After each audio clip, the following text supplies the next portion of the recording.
76 GPS प्रणाली में geostationary उपग्रह किस प्रकार के होते हैं?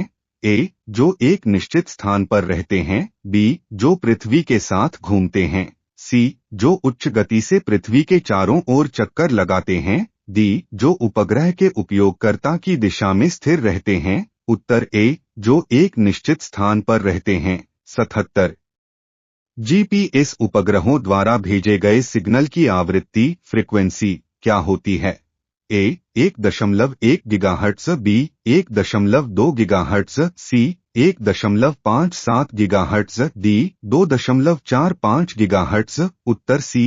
1.57 गीगाहर्ट्ज। 78 जीपीएस प्रणाली का प्राथमिक उद्देश्य क्या है? ए. समुद्र में नेविगेशन। बी. उपग्रहों के बीच संचार स्थापित करना। सी. स्थान और समय का निर्धारण। डी. समय और स्थिति का ट्रैकिंग। उत्तर सी. स्थान और समय का निर्धारण। 79 जीपीएस उपग्रहों से प्राप्त सीए कोड किसके लिए होता है? ए. सैन्य उपयोगकर्ताओं के लिए। बी. नागरिक उपयोगकर्ताओं के लिए। सी. उच्च सटीकता के लिए। डी. उपग्रहों के बीच संचार। उत्तर बी. नागरिक उपयोगकर्ताओं के लिए। 80 जीपीएस प्रणाली में इंटेग्रिटी का क्या मतलब है?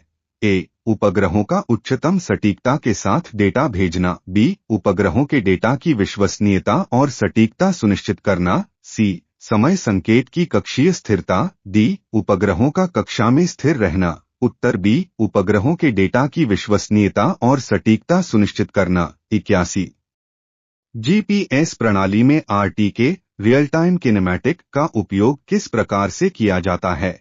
ए. ट्रैकिंग के लिए। बी. समय निर्धारण के लिए। सी. उच्च सटीकता के लिए स्थान निर्धारण। डी. संचार के लिए। उत्तर सी. उच्च सटीकता के लिए स्थान निर्धारण। 82 जीपीएस प्रणाली में कितने उपग्रहों की आवश्यकता होती है ताकि स्थान 2D का सही अनुमान लगाया जा सके? ए. 1 उपग्रह। बी. 2 उपग्रह। सी. 3 उपग्रह। डी. 4 उपग्रह। उत्तर सी. 3 उपग्रह। 83 जीपीएस प्रणाली के द्वारा भेजे गए सिग्नल की शक्ति कितनी होती है? ए. 20 माइक्रोवाट। बी. 50 माइक्रोवाट। सी. 100 माइक्रोवाट। डी. 1000 माइक्रोवाट। उत्तर ए. 20 माइक्रोवाट। 84 जीपीएस रिसीवर को 4 उपग्रहों से सिग्नल मिलते हैं। इस स्थिति में किस प्रकार का स्थान निर्धारण संभव है?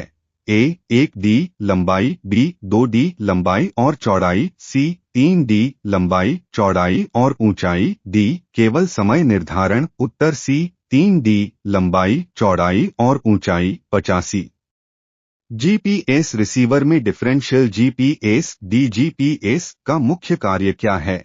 ए. उपग्रहों के संकेतों का सुधार करना। बी. उपग्रहों की कक्षा को ट्रैक करना। सी. उच्च सटीकता से समय का निर्धारण। डी. जीपीएस रिसीवर की गति को मापना। उत्तर ए. उपग्रहों के संकेतों का सुधार करना। 86 जीपीएस प्रणाली में SBS satellite based augmentation system का मुख्य उद्देश्य क्या है?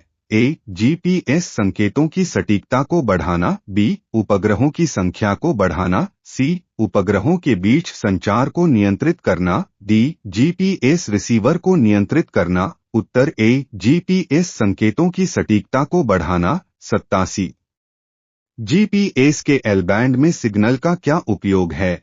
ए. संचार। बी. स्थान निर्धारण। सी. मौसम परिवर्तन। डी. समय निर्धारण। उत्तर बी. स्थान निर्धारण।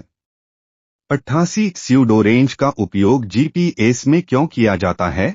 ए. उपग्रहों की कक्षा को मापने के लिए। बी. समय निर्धारण में सुधार करने के लिए। सी. सटीक स्थान निर्धारित करने के लिए। डी. उपग्रह के स्थान का अनुमान लगाने के लिए। उत्तर सी. सटीक स्थान निर्धारित करने के लिए। 89 जियोसिंक्रोनस ऑर्बिट जियो उपग्रहों के बारे में क्या सही है?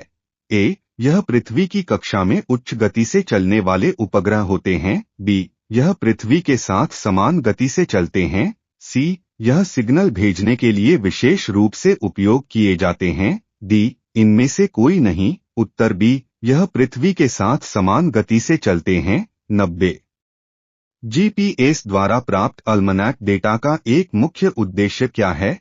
ए उपग्रहों के कक्षा डेटा को ट्रैक करना, बी उपग्रहों की स्थिति की जानकारी देना, सी उपग्रहों के लिए समय संकेत भेजना, डी उपग्रहों का संचार। उत्तर बी उपग्रहों की स्थिति की जानकारी देना। 91 जीपीएस प्रणाली में नवस्तर क्या है? ए एक उपग्रह का नाम, बी जीपीएस का संचालन करने वाला मुख्य केंद्र, सी एक प्रकार का संकेत कोड। 92 जीपीएस प्रणाली में आरटीके तकनीक के लिए आवश्यक है कि रिसीवर किस प्रकार से कार्य करें। ए केवल एक रिसीवर की सहायता से स्थान का निर्धारण, बी एक बेस स्टेशन और एक मोबाइल रिसीवर दोनों की आवश्यकता होती है, सी केवल मोबाइल रिसीवर की आवश्यकता होती है, डी केवल उपग्रहों की सहायता से स्थान का निर्धारण। उत्तर बी एक बेस स्टेशन और एक मोबाइल रिसीवर दोनों की आवश्यकता होती है। 93 जीपीएस में एफएमआरएस डेटा का क्या कार्य है? ए उपग्रहों के कक्षा डेटा का अनुमान लगाना, बी उपग्रहों के सटीक स्थान की जानकारी प्रदान करना, सी उपग्रहों के सिग्नल की शक्ति को नियंत्रित करना, डी उपग्रहों के समय संकेत को नियंत्रित करना। उत्तर बी उपग्रहों के सटीक स्थान की जानकारी प्रदान करना। 94 SBS satellite based augmentation system का मुख्य उद्देश्य क्या है? ए उपग्रहों की स्थिति को सुधारना, बी जीपीएस के संकेतों की सटीकता में सुधार करना, सी उपग्रहों की गति को बढ़ाना, डी उपग्रहों के कक्षा डेटा का सुधार करना। उत्तर बी जीपीएस के संकेतों की सटीकता में सुधार करना।